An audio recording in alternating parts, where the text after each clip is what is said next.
Assalamualaikum teman-teman. Semangat pagi. Pagi. Apa kabarnya hari ini? Alhamdulillah, kami senang, kami gembira, kami bahagia. Yes, Allahu Akbar.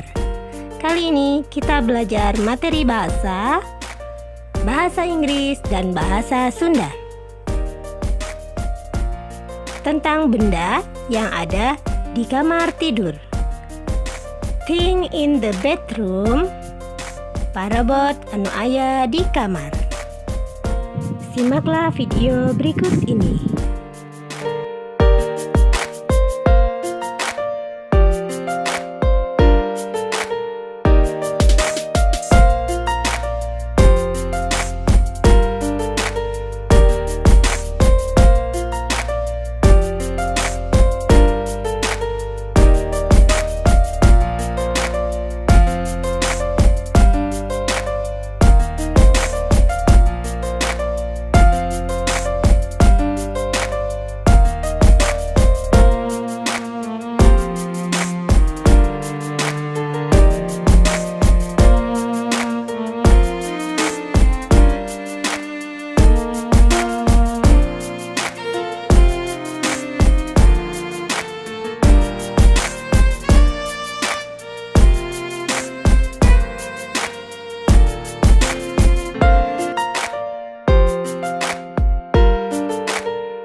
Tugas kalian adalah tulislah kosakata berikut ke dalam buku tulis kalian ya.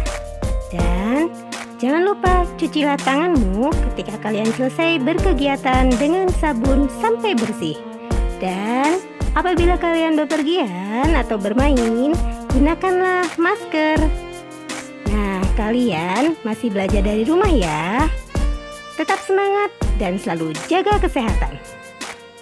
Assalamualaikum warahmatullahi wabarakatuh.